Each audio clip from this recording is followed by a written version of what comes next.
Hello and welcome to CLEA'S World. I am Clea Necchiarico, and today I would like to share with you some more of the information that I've received from the 25th dimension during my last QHHT hypnosis session, which was done a couple of weeks ago. And I'm very excited about these truths that have been shared with me.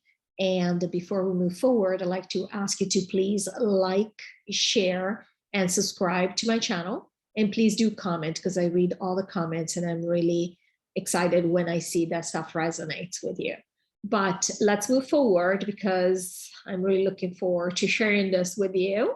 And today's topic is going to be Bible, religion, Jesus, and the concept of soul.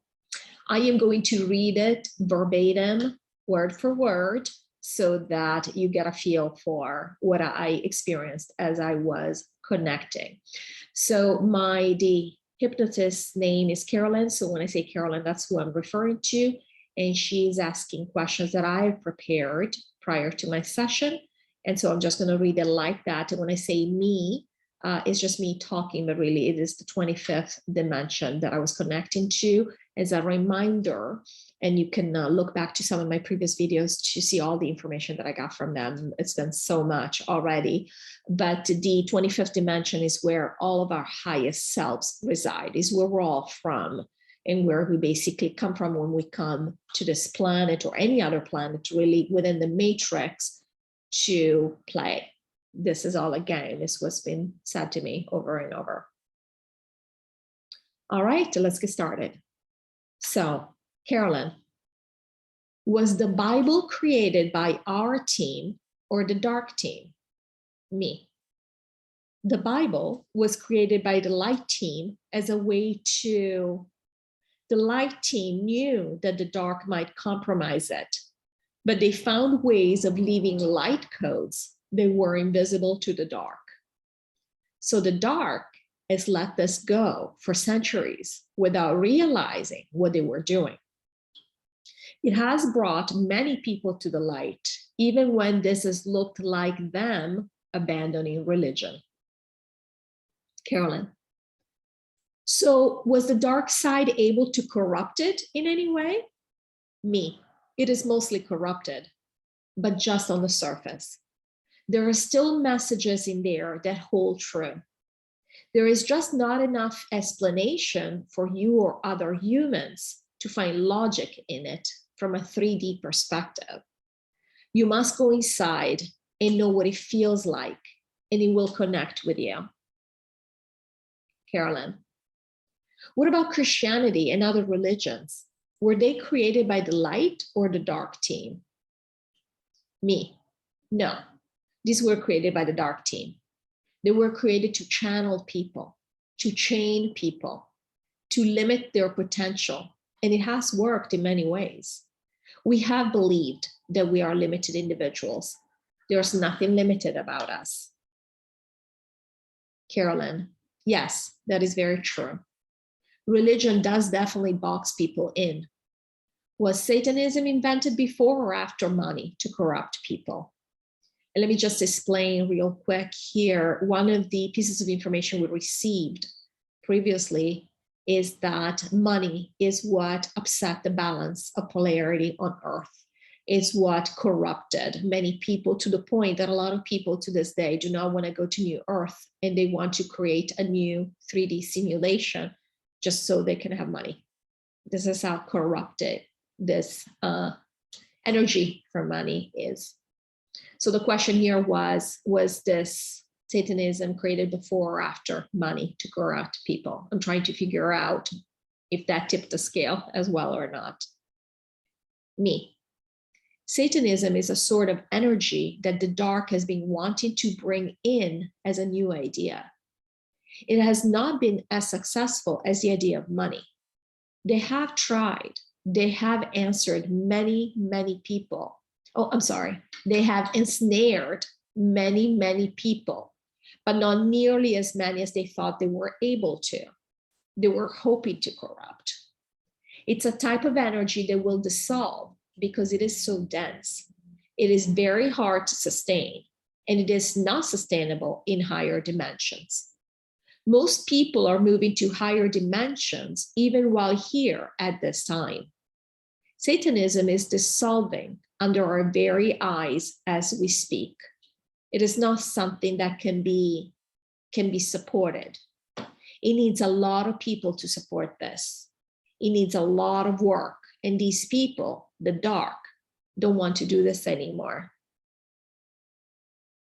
And again, we also, from a previous video, if you go back and watch those, you will see that we were told that both the light and the dark teams are tired of this game. This is why we're wrapping it up and pulling this entire game down, this game board that is planet Earth. So the dark is not having fun anymore. That's the concept here. Carolyn, so is it just particular to Earth, Satanism? Me. There are other planets, very few, who have to say to you that they want an alternative to source. This is just a way of playing the game. Sometimes they set it up in an innocent enough way, but it always ends up being a game of separation. And it looks more dire on certain planets as on others. On Earth, it took a very sinister turn. Carolyn, yes, me. On other planets, it doesn't quite look like that, but something that might look less dire to you, like, for example, enslavement by artificial intelligence, I can assure it is quite painful for them. This is what they are going to have to deal with. This is where a lot of humans will be instrumental in taking them out of the state and spreading the light in our own way based on our experience. Carolyn, so will there be any concept of religion on New Earth? Me.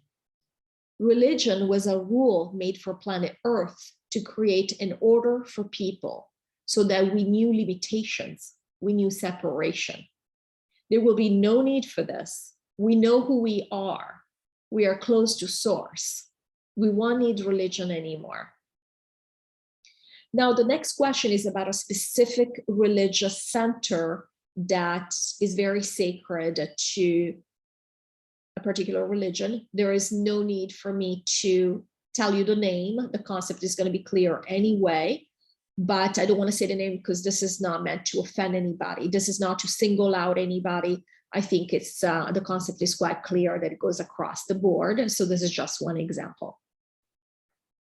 Carolyn, so there is a religious place on Earth where people congregate. It was here on Earth during the medieval times. And in this place, many minds came together to share knowledge. Is this place of light or dark? Me. This place was a dark place. It was created by dark. It was created by the dark team and to attract people to know who was who so they could keep an eye on things. Carolyn, was Jesus real in the way we think of him as human? Me. Jesus was not, Jesus was not just like all other humans on 3D. He was one of the watchers that was sent to keep an eye on things. And he did more than that. He showed the way. So he was a big player for the light. Carolyn. So he was created from source, from God? Me. We are all created from source. Carolyn, yes, we are. Did he come from the 25th or did he come straight from source? Me.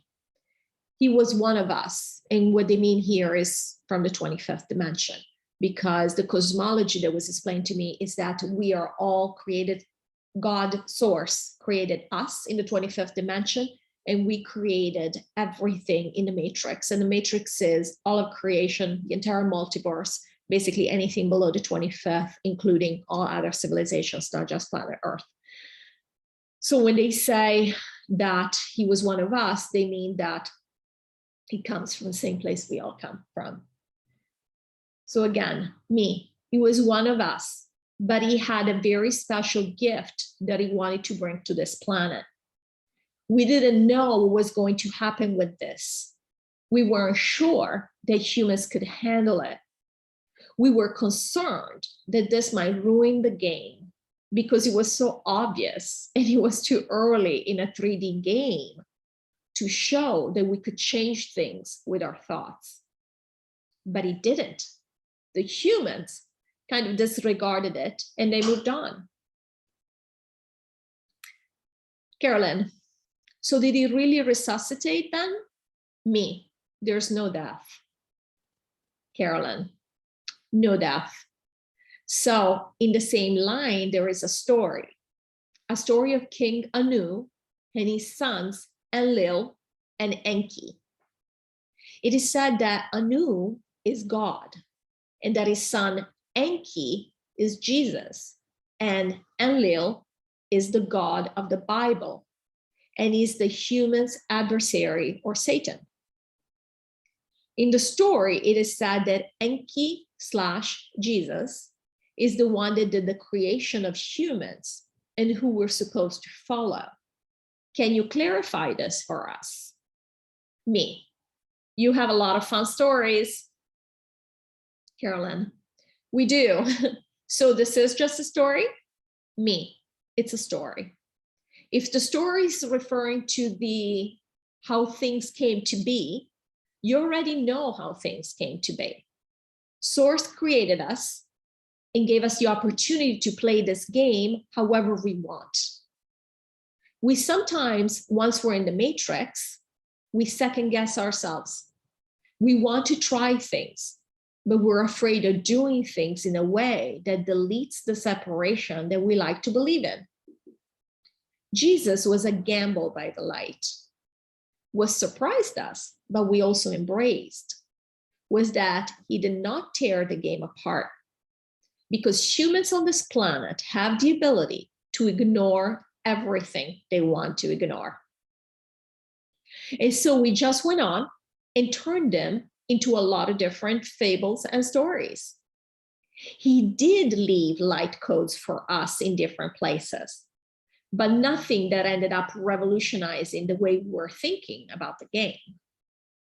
In other words, he was telling us not to believe in the game, and we rejected that because we were not ready.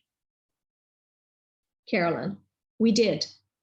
Humans didn't want to know that love was all. They weren't ready for that. Me, we still don't want to know. We have no idea what that even means. Carolyn, there is truth to that. Is A Course in Miracles a message from Jesus and the light? Me, it is from the light, yes. Carolyn, is it true that we rent our souls to embody here, even though we're really essence? Me, souls are another grade, another level in the separation game. We like to think of souls because souls feel disconnected. The truth is, we're all essence. And whenever we want to realize that we're connected, we have access to that. However, yes, souls are one way that we like to think of separation in a more spiritual manner. So renting souls, sure, if that's how you like to think of it, that's what you can think of. Excuse me. Carolyn, so we embody an avatar. Is the soul, is that the piece of the humanness that our essence recognizes and or kind of integrates with? Me, the soul? Are you asking if the soul and our humanness are one and the same? Carolyn, yeah, that's part of the question, yes. Me, it's what we like to think is our humanness, the best part of us. Carolyn, so then where does the essence that play part of that existence? Me, the soul. Carolyn, it integrates or interfaces with the soul? Me. The soul is like, it's a more comfortable way of thinking about us when we're not in 3D. It's a place. It's a tool that we use to feel. The concept of soul is accepted. It's even accepted in religion. It is an accessible concept. It allows many of us to be comfortable with the idea of spirituality. When we're talking about soul, if we're talking about it in all-knowing terms, we are talking about essence. There is no separate soul because we're all one. But in religion, we still don't talk about that. We talk about individual souls. Carolyn, yes, me. And this is the idea that soul is a concept that can be used by the light or the dark to either separate us further or to create a channel to the next concept, which is of essence. And the fact so many people have been introduced to the awareness that they have now through the concept of soul, but soul is just a concept. And this is the end of this video, and I hope you liked it. And if you did, please like and share it, and also subscribe to my channel. And I will put out more videos about what has been coming through from the 25th dimension. So I look forward to seeing you in the next video. Take care and bye-bye.